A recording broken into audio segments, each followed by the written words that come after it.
Assalamualaikum warahmatullahi wabarakatuh.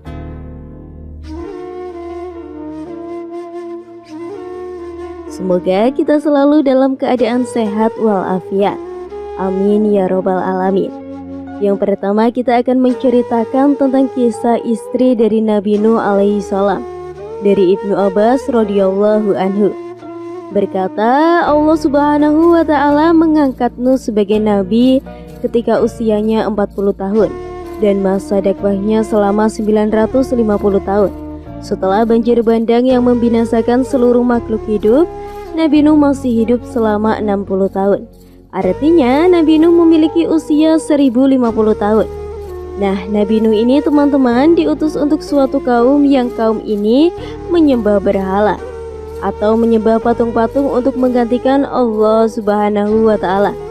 Sabarnya Nabi Nuh ini hingga ia mendakwahi kaum tersesat selama 950 tahun lamanya.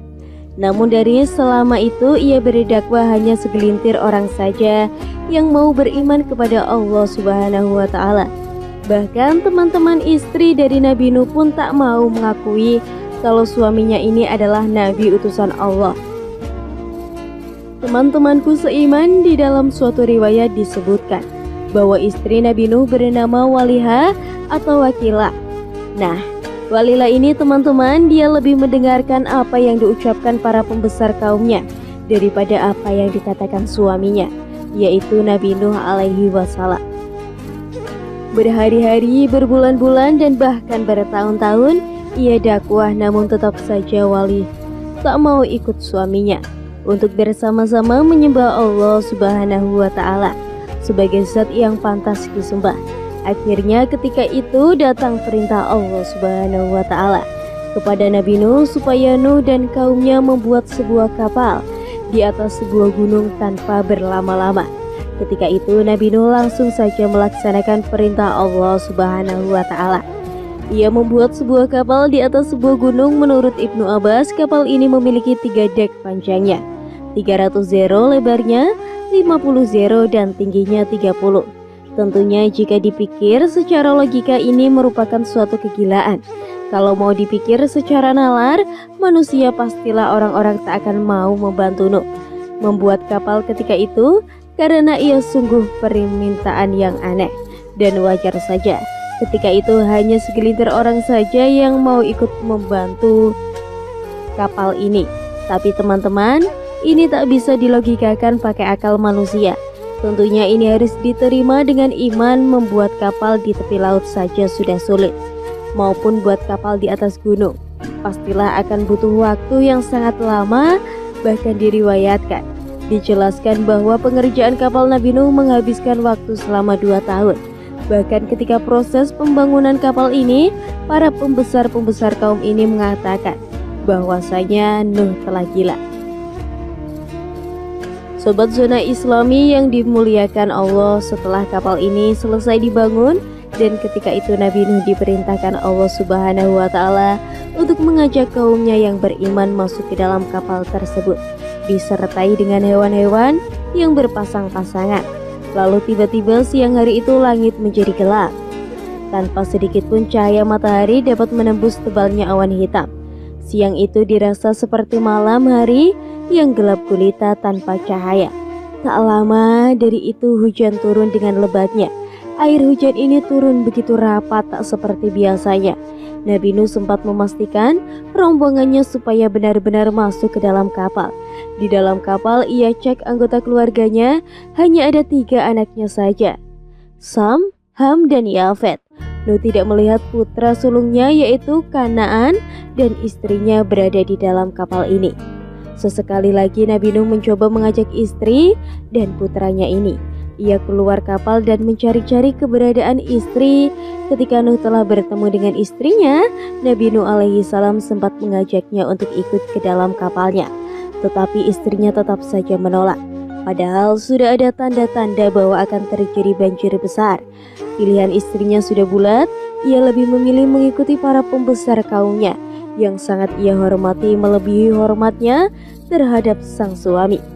Nabi Nuh pun menjadi sedih karena penolakan ini. Dengan berat hati Nabi Nuh melangkah meninggalkan istrinya Sambil berjalan, meninggalkan istrinya, Nabi Nuh sama sekali tak mau menengok ke belakang karena ia tahu bahwasanya azab Allah Subhanahu wa Ta'ala akan segera datang pada istrinya yang durhaka ini. Teman-temanku seiman, kemudian Nabi Nuh mencoba mencari keberadaan putra sulungnya, yaitu Kanaan. Ketika itu hujan sudah mulai terlihat lebih lebat dari sebelumnya. Awan pun sudah semakin gelap. Bahkan banjir ketika itu sudah semakin tinggi. Perkampungan kaum ini pun sudah tenggelam oleh banjir yang luar biasa. Singkat cerita, Nabi Nuh melihat putranya dari kejauhan. Ia melihat putranya ini sedang mencoba lari ke atas sebuah gunung. Kanaan berpikir azab itu tak akan menenggelamkan jika ia lari ke puncak gunung. Nabi Nuh pun menjadi tambah sedih bahwasanya putranya tak percaya bahwa banjir ini akan menenggelamkan gunung itu juga. Lalu Nabi Nuh pun kembali ke kapal tanpa ia bisa membawa istri dan putranya itu. Tak butuh waktu lama, banjir ketika itu mulai menenggelamkan semua hal yang ditemuinya, bahkan gunung yang dinaiki Kanaan pun mulai perlahan tenggelam. Akhirnya anak dan istri yang durhaka ini mati ditelan azab Allah Subhanahu wa Ta'ala. Sobat Zona Islami yang dimuliakan Allah, kisah istri yang durhaka kedua datang dari Nabi Lut alaihi salam. Di dalam riwayat, istrinya ini bernama Wailah, sama seperti kisahnya Nabi Nuh alaihi salam.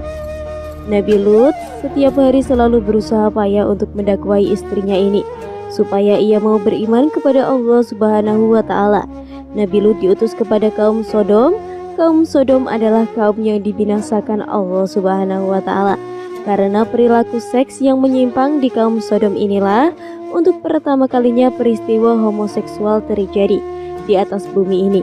Laki-laki menyukai laki-laki dan wanita menyukai wanita. Allah Subhanahu wa Ta'ala memerintahkan kepada Lut untuk meluruskan orang-orang kaum Sodom ini supaya mereka kembali ke jalan yang benar.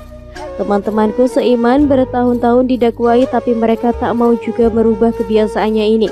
Bahkan sedihnya lagi, istri dari Nabi Lut merupakan bagian dari kaum yang menyimpang ini. Ia durhaka kepada suaminya, tak mau mendengar kebaikan dari suaminya. Istrinya lebih memilih ikut bersama kaum yang dimurkai Allah Subhanahu wa Ta'ala ini. Setiap hari didakwai, mereka tak mau juga menghilangkan kebiasaan buruk itu. Akhirnya Nabi Lut pun menyerahkan permasalahan ini kepada Allah Subhanahu wa Ta'ala. Teman-temanku seiman, pada suatu hari Allah Subhanahu wa Ta'ala mengutus malaikatnya untuk merubah wujudnya menjadi laki-laki yang sangat tampan. Nah, malaikat yang menjelma menjadi manusia ini terjadi sama di negeri Sodom. Ia langsung datang ke rumah Nabi Lut alaihi salam, dan ketika sampai di rumah Nabi Lut melihat rupa dari tamunya itu begitu tampan. Kemudian Nabi Lut khawatir, lalu ia berkata pada istrinya, "Wahai istriku, di rumah kita telah datang tamu laki-laki yang sangat tampan. Tolong rahasiakan ini kepada siapapun." Nabi Lut khawatir jika ada yang mengetahui, pasti laki-laki di kota Sodom akan beramai-ramai mendatangi rumahnya untuk melihat paras dari tamunya ini. Tapi teman-teman, bukannya menjaga amanah dari suaminya, istrinya malah pergi keluar rumah.